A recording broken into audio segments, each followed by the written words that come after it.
임상아의 뮤지컬 듣고 오셨습니다. 여러분은 라디오 매거진 오늘과 함께하고 계십니다.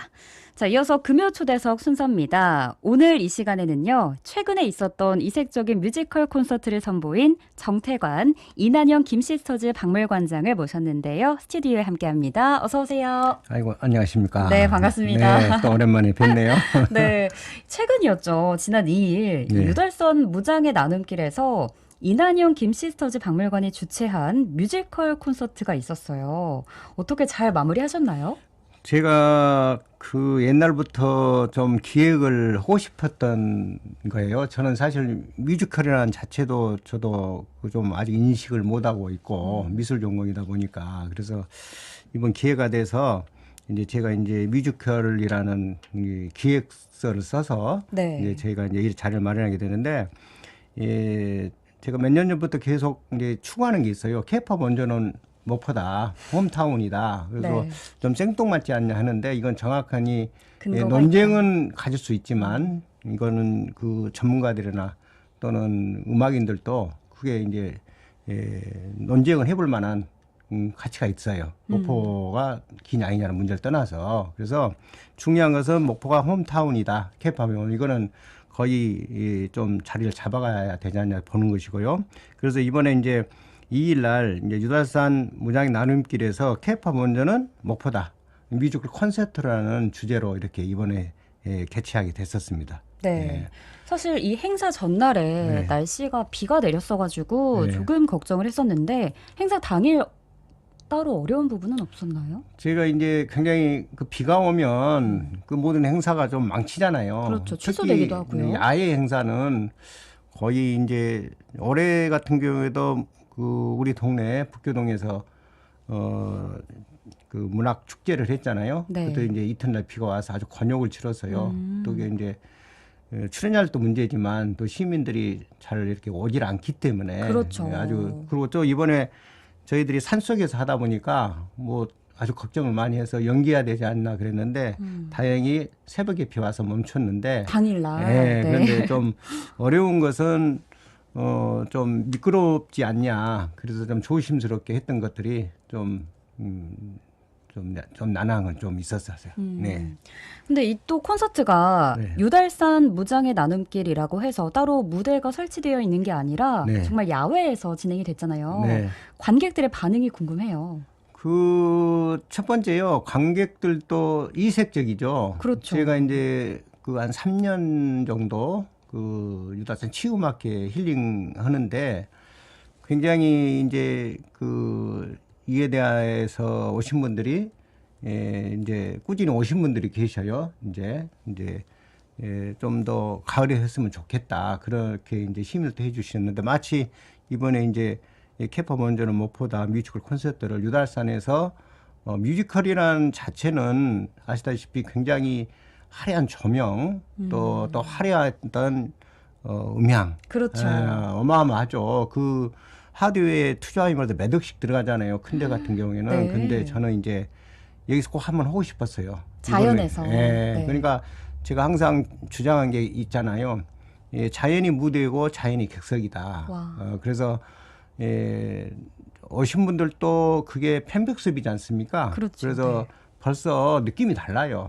이제 피톤치드가 가득한 그렇죠. 그런 환경에서. 다르고 특히 이제 그 출연자들도 윌로 힐링을 하고 갑니다. 오. 올 봄에도 제가 이제 청소년 오케스트라 한 30명, 40명 거기서 출연시켰는데 네. 그 학생들도 굉장히 새로운 느낌을 받았고 이번에 출연한 분들도 벌써 이제 자연과 이 숨소리가 다르잖아요. 그렇죠. 그리고 이번에 좀 아쉬운 것은 네. 그 편백숲이 올해가 이제 그 단풍이 좀 늦게 들었잖아요. 네. 근데 거기가 단풍이 떨어지면 굉장히 또 아름답습니다. 바닥이. 근데 제가 그게까지 연출이 됐으면 자연의 연출이 됐으면 얼마나 좋았을까 그런 좀 아쉬움도 있습니다. 네. 예.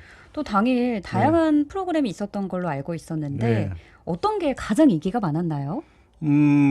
제가 이제 인기라기보다도 전체적인 그 프로그램 진행이 이난영과 또 김시스터스 이제 1장부터서 7장까지 이루어지는데요.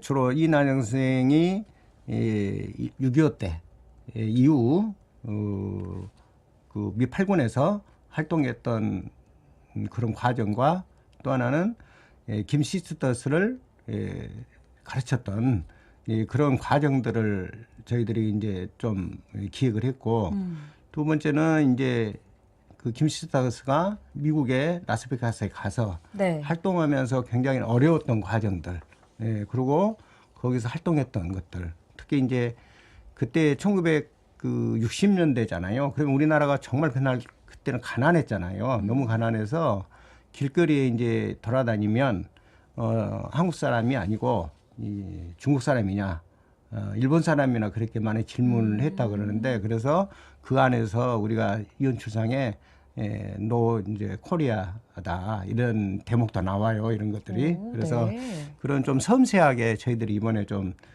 그분들이 활동했던 것을 연출을 좀 시켜봤었습니다. 네. 네.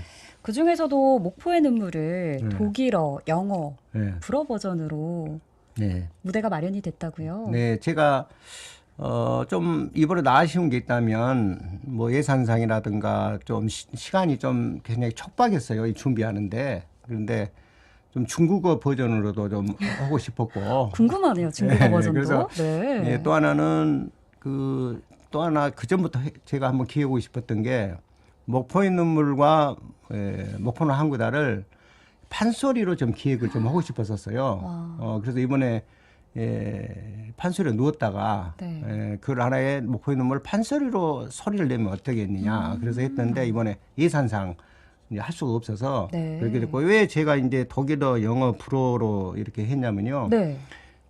지금 케이팝 원조는 목포고 또 케이팝 원조가 김시스터스잖아요. 그랬을 때 목포의 눈물은 그동안 일제시대부터 지금까지 불러오는 어마어마한 이 인기곡이지 않습니까? 그래서 김시스터라서는 엄마인 이난영에 관련됐기 때문에 글로거잖아요. 그래서 그렇죠. 이거를 하나의 목포의 눈물을 쉽게 이야기해서 우리나라만 부르는 것보다 중요하지만 여기를 좀 글로벌 시키기 위해서는 다양한 애국어로 좀 편곡을 해서 만들어보자. 즉 이번에 한강이 그 노벨 문학상을 받았잖아요. 아주 그 인터넷에서나 많이 이 SNS 댓글이 올라온 것들이 한국의 문학 작품이 한국어로 우리가 읽을 수 있기 때문에 너무 행복하다. 그렇죠. 번역물이 아니기 때문에. 언어 그대로 읽을 수 그렇지. 있다는. 언어가 네. 있을 때 그게 많이 떠오르겠는데 우리 목포의 눈물도 사실은 목포의 눈물은 아시다시피 일본 일제시대 때 만드는 노래이기 때문에 일본어로 있습니다. 사실은. 네. 그래서 일본어와 사실은 우리나라 노래가 불러지지만 이걸 좀 다양화시켜서 외국인들도 목포의 눈물을 들을 수 있는 길을 알 좀 수 갖자. 있게끔. 네. 그래서 글로벌로 가자는 개념이었습니다. 네. 네. 자, 이렇게 얘기 나누니까 그 네. 당일 현장이 또 궁금하실 분들이 많을 것 같아서 저희가 특별히 준비했습니다. 여기서 잠깐 공연 현장을 소리로 만나보시죠.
정말 저는 소름이 쫙 끼쳤습니다. 그러세요? 너무 네. 익숙한 이 전주가 흐르는데 네. 독일어로 노랫말이 나오니까 네. 참 오묘하고 신기하네요. 어떻게 그러죠. 해서 이런 기획을 하게 되신 거예요? 그러니까 제가 방금 말씀드렸다시피 다양한 언어로 이렇게 좀 도전을 해야 돼요. 네. 우리가 목포의 눈물을 우리가 항상 그 시민들의 개중에는 목포의 눈물이라는 용어를 쓰기 때문에 항상 꼭 우리가 목포의 눈물을 그래 불러야 되느냐 그런 이야기도 가끔 저도 들었거든요. 근데 이런 다양한 외국어로 많은 도전을 해봐야 됩니다. 그래서 이걸 이제 독일 사람들 이걸 들었을 때 어떤 느낌이 가졌을까? 너무 궁금해요. 그렇죠. 네. 그래서 예, 지금 방금 노래 부르셨던 분은 테너 유기수 씨인데요. 네. 독일에서 15년을 공부하셨고 유학해서 네. 또 하나는 오페라를 한 10여 년 하셨어요. 독일에서 오페라, 예, 유학을 테너인데 하셨군요. 네. 예, 그래서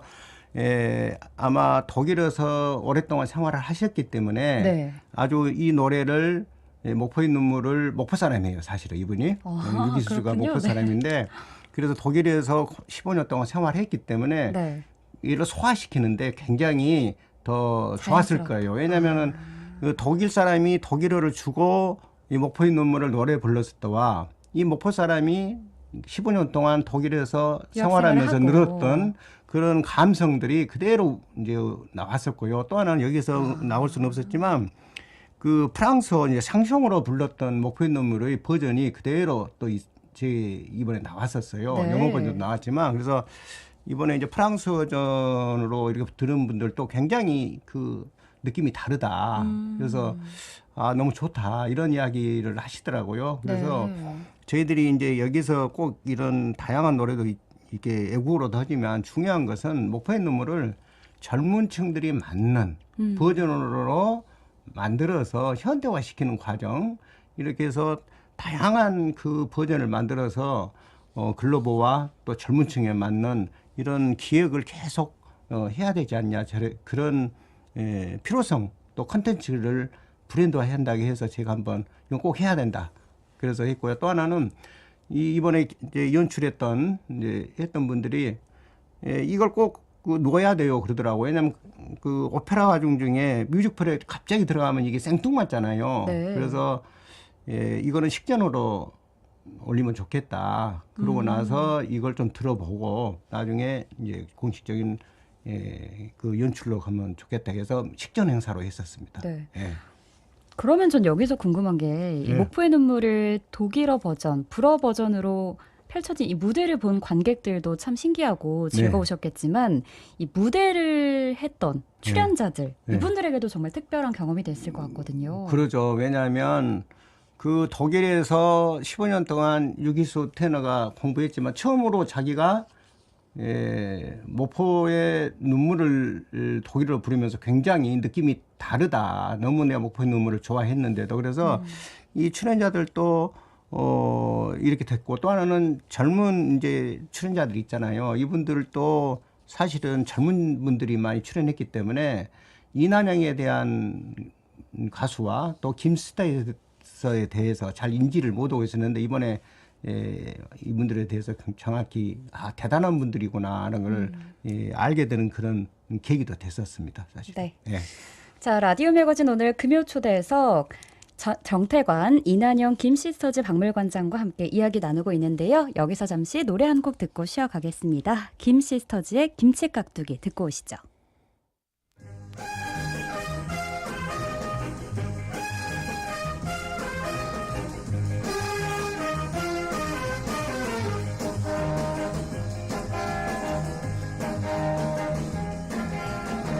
머나먼 미국 땅에 10년 넘어 살면서 고국 생각 그리워 아침 저녁 식사 때면 런치에다 비우스테 맞췄다 자랑쳐도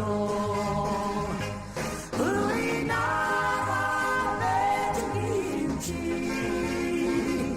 깍두기만 못하더라 고향의 천라면 물김치 깍두기 깍두기 자라게나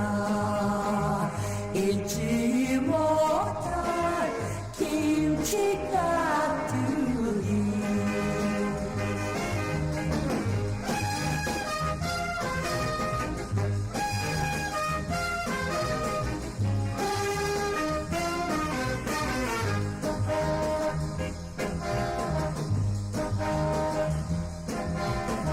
낯설은 타국 땅에 몇몇 해를 살면서 고향 생각 그리로 어느 가나 식사 때면 런치에다 비프스테이크 맞춰 타고 자랑 쳐도 우리나라 된장찌개 고추장만 못하더라 코리아의 청양진미 뚝배기에 된장찌개 전화기나 잊지 못할 된장찌개들아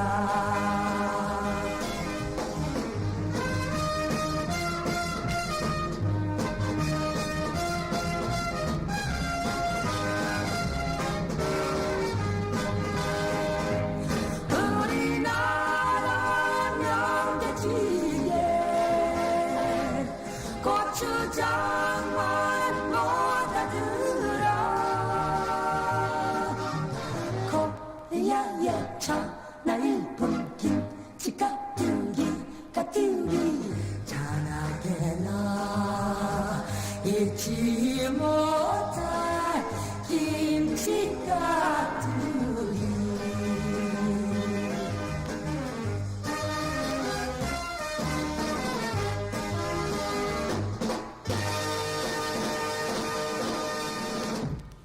네, 김시스터즈의 김치깍두기 듣고 왔습니다.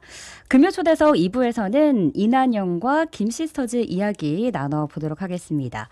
이 김시스터즈의 김치깍두기를 들으니까요, 뭔가 낯선 이국 땅의 향수라고 해야 될까요? 그런 네. 느낌이 물씬 느껴지는데, 관장님이 김시스터즈 이들 자매에게 어머니 이난영, 어떤 의미였을까요? 지금 그 김치 깍두기 노래가 나왔잖아요. 이 노래는 당시에 그 미국에서 활동하면서 너무 김치가 먹고 싶어서 그래서 네. 이난영 그 오빠였던 이봉용 씨가 내가 지금 정확히는 작사가 작곡했을 거예요. 그렇군요. 그래서 네. 김치 깍두기 나와서 나이 드신 분들은 김치 깍두기 노래를 익히 좀 많이 알고 계셔요. 그래서 네. 굉장히 그 정말 김치에 대한 향수가 묻어 있는 이런 노래가 김치 깍두기입니다. 네. 그래서 그러니까요. 그렇죠. 의미가 있어요. 그래서 가사말도 보면 뭐 된장찌개 이런 것도 나오잖아요. 그러죠. 김숙자 선생님 말씀하시기를 한 번은 한국에서 김치를 보내드렸는데 김치가 오래되면 좀 부패가 아닌데도 먹을 수 있잖아요. 네. 그래가지고 그게 하얗게 오르잖아요. 근데 그걸 그 좋은 김치를 다른 사람이 버렸다기 해서 굉장히 아쉬웠던 그런 말씀도 저희들한테 한 적이 있어요. 네. 그래서 김치에 대한 향수가 있어서 나온 노래였고요. 네. 저희가 이제 박물관 운영하면서 많은 관광객들이 오시고, 어제도 부산 분들이 오셨어요. 저희 박물관에. 그래서 김시스터스와 이난영과의 관계를 대부분 잘 몰랐어요. 그래서 이난영의 딸이라는 것을 너무 이제 알게 된 거예요. 아, 그러시냐고. 그래서 한마디로 하면 이난영 가수는 김시스터스가 자녀들이지만 네. 실질적으로는 음악의 스승입니다. 그래서 1959년대에 미국으로 보내게 됐는데 6.25 때도 사실은 그 노래를 했었어요. 네. 전쟁 동요도 했는데 전쟁이 끝나고 나서 미8군에 이분들이 우리나라 최초의 미8군의 노래를 하셨던 분이 이난영입니다. 네, 그래서 이난영이라는 사람은 굉장히 중요한 우리나라의 음악사 쪽으로 중요한데 이분은 이난영은 그 우리가 말하는 트로트만 한 게 아니에요. 네, 재즈를 했고요. 그 재즈가 뭐냐면 다방의 푸른 꿈의 노래고요. 네. 또 하나는 남편이 북한으로 간 이후에 KPK라는 악단을 운영하면서 김시스터스를 구성하게 됩니다. 네. 그래서 기획자이기도 합니다. 그래서 이난영 선생이 이 딸들을 가르치면서 이게 미8군에서 다양한 악기를 다루고 이색적으로 하니까 미국에까지 그게 소문난 거예요. 그래서 나와가지고 미국에서 매니저가 와서 네. 보고 그때 다시 이제 그 미국으로 가게 되는 그런 계기가 되는데, 그래서 이난영 선생이 그때 당시에 이 자녀분들한테 하는 말이 있어요. 성공이 하기 전까지는 절대 연애해서는 안 된다. 그게 철칙이었고, 네. 그리고 김숙자 씨가 리더였는데 네가 맞이기 때문에 맞으니까. 맞으니까 절대 흐트러지면 안 된다. 그래서 철저한 교육이 아니라 음악사적으로 음악으로 성공해야 한다는 그런 그 정신적으로 심어줬던 거예요. 그래서 미국에 갔을 때 영어도 잘 모르면서 다 외워서 했어요. 네. 외워서 하면서 그렇게 이제 인기를 끌었는데 12개 이상을 악기를 다 다룰 줄 알았잖아요. 그래서 지금 현대의 젊은 애들도 12개 악기를 다루지 못합니다. 그러니까요. 네. 12개의 악기를 네. 다뤘다는 거 정말 대단한데. 자, 그러면 현재 네. 김숙자 여사의 근황도 좀 궁금한데요. 네. 요즘은 어떻습니까? 저거 가끔 통화해요. 진짜요? 일주일 전에, 10일 전에 통화했고요. 네. 올해 85세인데요. 아주 건강하시고요. 건강하시군요. 내끼 네. 골프도 하시고요. 그래서 이제 연세도 많이 들으셔서 네. 가끔 전화하시면 좀 몸이 아프다 할 때도 있고 감기도 좀 온다는 그런 말씀도 하십니다. 아주 건강하시고 잘 지내고 계셔요. 네. 여기서 또 궁금한 거는 정태관 관장님은 또 김시스터즈와 어떻게 인연을 맺게 되신 건지. 그거는 2006년으로 넘어갑니다. 꽤 오래됐죠. 그때 당시에 이난영 선생이 경기도 파주 공동묘지에 묻혀 있을 때, 뭐 지인 후배가 이걸 좀 저한테 이걸 이난영 선생을 목포로 모시자, 모셔야 된다. 그래서 제가 그때 당시 목포문화인대에서 제 개인을 할 수는 없잖아요. 네. 그래서 보도자를 내서 옮기자 했더니 언론에서 많이 관심 갖고 그게 제 개인을 할 수는 없는 것이고 네. 그러면서 이제 단체를 구성하고 시민의 힘으로 그 수목장을 하면서 저거 인연이 됐어요. 그때 당시에 제가 서울에 올라가 가지고 경기도에 올라가서 김영일 씨라고 김브로더스인 아도로고 만났더니 목포 촌 사람이 와가지고 이난영 묘소를 옮기자 그러니까 알지도 못한 사람이 오장에 좀 어리둥절했어요. 네. 그래서 다시 저거 몇 번 연락을 대고 하면서 미국에다 연락해서 자녀분들 합의를 해서 수목장을 하게 되면서 저거 인연이 됐었습니다. 네. 네. 또 관장님은 현재 북교동 화가의 집 주인장이기도 하시잖아요. 네. 특별히 북교동 화가의 집을 원도심으로 위치한 이유가 있을지도 궁금해요. 저는 그게요, 특별한 것보다도 그 북교동이 갖고 있는 메리트를 사실 몰랐었습니다. 저도 이제 10년 정도 됐어요. 북교동으로 완전히 이사 와서 생활하는 거지, 원도심에 와서. 근데 우연히 이제 이렇게 북교동에 와서 뭐 한옥이나 하나 그때 당시에 좀 개조해서 살고 싶다 해서 와서 공부해서 보니까 이런 그 전국에서 뒤떨어지지 않는 어마어마한 인문학이 발달된 도시라는 것을 골목이라는 걸 인지하게 됐어요. 그래서 북교동 예술인 골목이라는 이름을 짓게 되고 거기서 하나씩 컨텐츠를 만들어내면서 차범석 작은 도서관이라든가 또는 이난영의 김시스터스 박물관을 개관하면서 그리고 이렇게 전국에 알리게 되는 그래서 언론에서 많이 관심을 갖게 되는 그러면서 이제 좀 알려지게 된 거죠, 사실은. 네. 저도 화가의 집을 가봐서 알지만 네. 이 원도심 북교동 골목 그 쭉 걷다 보면은 참 네. 아기자기한 것도 많고 네. 그 거리에 네. 시가 걸려 있기도 하고요. 네. 참 관광객들도 여기 많이 방문하는 걸로 알고 있는데 네. 근데 또 원도심 하면 도시재생 문제를 얘기 안 할 수가 없는데 네. 전국적으로 원도심이 늘어나고 있는 추세인 만큼 도시재생 이 말이 더 이상은 낯설지 않게 다가오는 것 같습니다. 네. 그만큼 비슷한 콘텐츠와 기획의 홍수시대에 살고 있는 셈인데 혹시 목포 원도심만의 골목길 문화의 경쟁력 어떻게 보고 계신가요? 저는요, 목포의 문화 형성은요, 골목길이었어요. 유달산을 중심으로 한 서산동, 옹금동, 유달동, 또 북교동, 죽교동으로 쭉 연계되는 골목길 문화입니다. 거기에서 주로 우리 목포 사람들이 이루어졌고, 그리고 70%, 80% 정도가 전부 매립지잖아요. 신도시 형성된 거예요. 그래서 유달산을 중심으로 전부 형성된 거예요. 문화예술, 삶이 형성됐는데 네. 이걸 전부 놓쳤던 거예요. 그래서 특히 이제 북교동을 중심으로 한 요거는 목포의 문화예술의 심장이라고 하잖아요. 그래서 목포 사람들이 갖고 있는 문화가 가장 많이 배어 있고 삶의 얘기가 많기 때문에 네. 그 정체성들을 살려내는 거. 그래서 그 사람들이 살아왔던 삶의 이야기. 재생 사업이 보면 전국적으로 거의 비슷비슷합니다. 컨텐츠가. 네. 다만 이름만 좀 많이 붙여놨을 뿐이에요. 네. 그래서 그 자원들을 어떻게 정체성들을 살려내느냐, 이게 주 핵심으로 가야 되기 때문에 저는 특히 이제 이렇게 컨텐츠를 만들면서 가장 중요하게 느꼈던 것은요, 이야기하는 것은요, 관냄새, 관에서 하는 컨텐츠. 관이요? 네, 민과 관이 있잖아요. 아, 민관. 네, 네. 관에서 하는 그런 컨텐츠는 천편일률적입니다. 전국적으로. 요게고 차별화시킨다. 비슷하다. 그래서 네. 관냄새가 안 나야 된다. 특히 골목길은 그래요.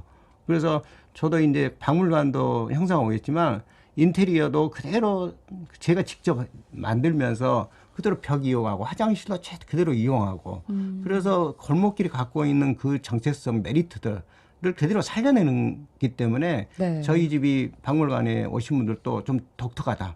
맞아요. 그래서 정말 그런 독특해요. 이미지가 네. 전부 좋고 좀 아담하지만 예쁘다. 좀 그런 이야기를 많이 듣고 있습니다. 네. 예. 그런 독특함 속에서 좀 차별화를 느낄 수 있는 것 네. 같은데 그런 북교동 골목에 동네 책방이 생겼다고요?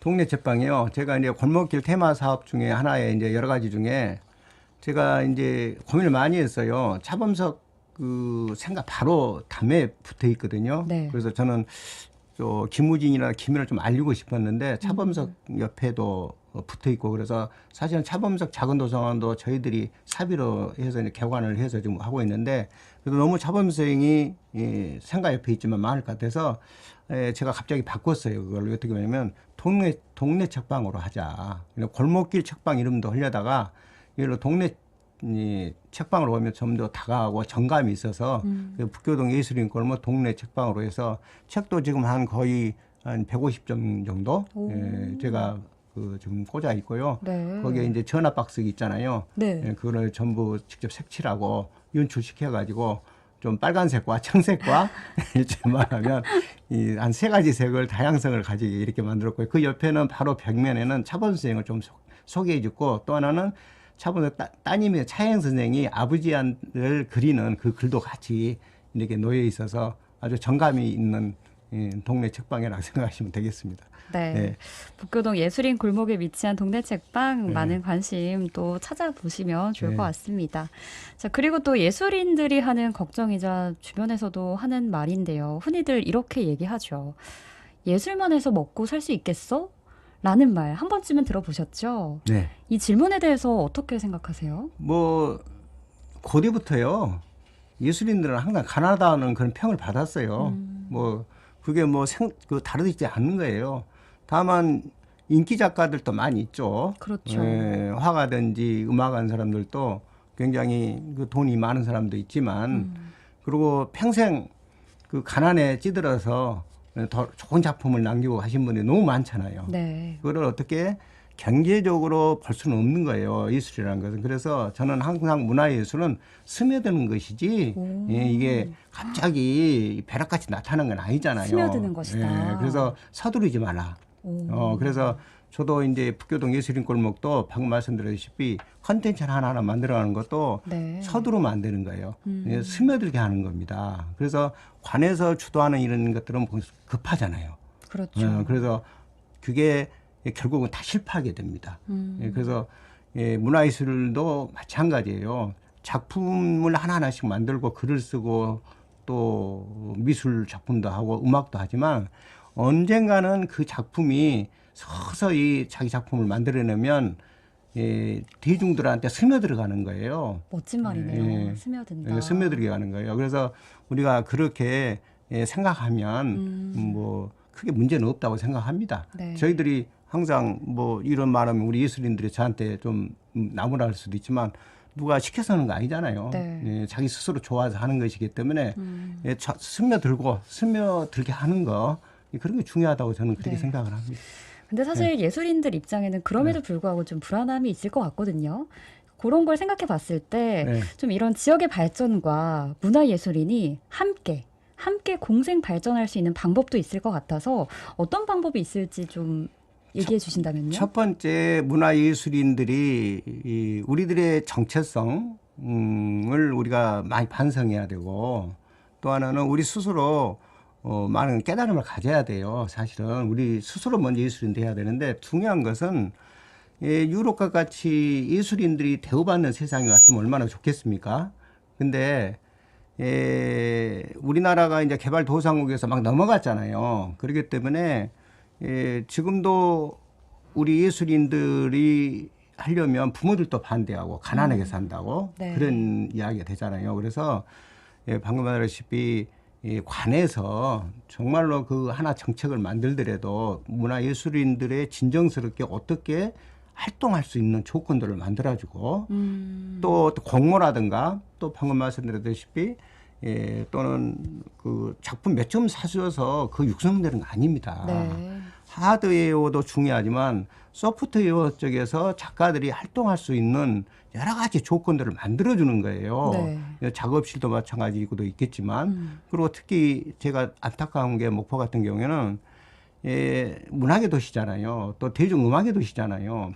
그러면 그 좋은 작가들도 계십니다. 목포에 젊은 네. 작가도 계시지만 정말로 그 전국구를 가진 작가들이 목포에서 또 원로들이 오셔서 목포에서 활동을 한다면 그게 후배들한테 많은 깨달음을 주고 또 가르침을 주거든요. 그래서 그게 하나의 좋은 문화예술인들 또 뛰어난 예술인들이 활동할 수 있는 조건을 만들었을 때 뭐가 되겠습니까? 목포 문화의 예술의 융성이 되는 거예요. 그래서 정말로 그걸 좀 융성의 도시가 됐으면 좋겠다. 문화예술에 그런 생각을 많이 갖습니다. 네, 금요초대에서 오늘은 정태관, 이난영엔 김시서즈 박물관장과 함께했습니다. 생방송 라디오 매거진 오늘 준비한 소식은 여기까지입니다. 건강한 주말 보내시고요. 저는 다음 주에 다시 찾아뵙겠습니다. 지금까지 김예은이었습니다.